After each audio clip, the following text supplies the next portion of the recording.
اور باقی جو کہہ رہے تھے ووٹ کو عزت دو، وہ بھی بلاول نے انوکھا لاڈلا سے چھین لیا ہے۔ شیخ صاحب اور یہ روز کہتے تھے ووٹ کو عزت دو، کل ایبٹ آباد میں اس نے بھی کہہ دیا ہے کہ مجھے بھی عزت دو اور ووٹ بھی مجھے دو۔ شیخ صاحب آپ نے کہا کہ آپ خاموش ہیں یا میاں نواز شریف تو آپ بولنا شروع ہو گئے۔ بس میں بھی اب آہستہ آہستہ بولنا شروع ہو گیا ہوں۔ 1 جنوری سے انشاءاللہ میں پاکستان کے تمام پریس کلبوں کا دورہ کر رہا ہوں، کیونکہ 15 دنوں کے اندر لسٹ آ جائے گی کہ میں کہاں کہاں مجھے کیسز میں ڈالا گیا ہے۔ اب پریس کلب میرے ضمانتی جو ہے وہ دیں گے، کیونکہ میں نے ساری زندگی میڈیا کے ساتھ گزاری ہے۔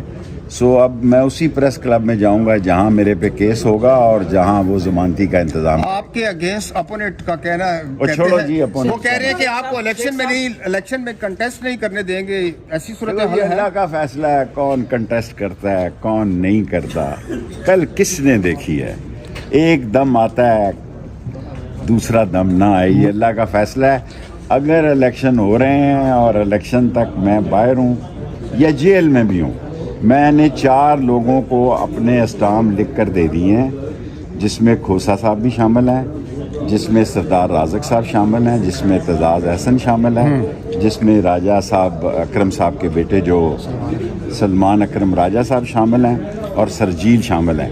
5 آدمیوں کو میں نے اسٹام لکھ کر دے دیے ہیں، وکالت نامے میں دستخط کر دیے ہیں کہ اگر میں جیل جانے جاتا ہوں، اگر جیل سے مجھے الیکشن لڑنا پڑتا ہے تو وہ میرے اٹارنی ہوں گے۔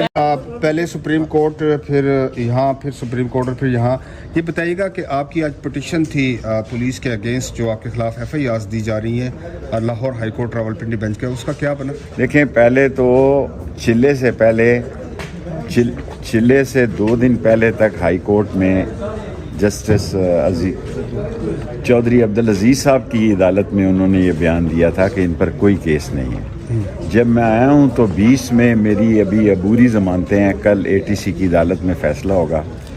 آج چودھری عبدالعزیز صاحب نے یہ فیصلہ دیا ہے کہ جتنے نام ان کے ضمنیوں میں جہاں جہاں ڈالے گئے ہیں اس کی لسٹ جو ہے وہ 15 دنوں کے اندر اندر پیش کی جائے۔ کم از کم اس میں مجھے یہ سہولت آج بڑی ملی ہے کہ مجھے پتہ لگ جائے گا کہ مجھے کہاں کہاں چلے کے دوران اور کس کس کیس میں ڈالا گیا ہے، کیونکہ میں نے موج کو دیکھا ہی نہیں جس میں مجھے کل بتایا گیا کہ میں دہشت گردی میں بھی مطلوب ہوں۔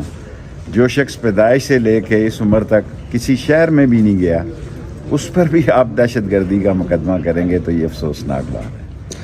شیخ صاحب ابھی سٹیٹس کیا ہے؟ آپ تو دہشت گردی کی جو دفعات کے تحت مقدمات ہیں ان پہ عبوری ضمانت پر ہیں، کل پتہ لگ جائے گا جی۔ بنیادی ضمانتیں تو راولپنڈی شہر کی ہیں، اس میں کیا فیصلہ آتا ہے ATC کی عدالت میں۔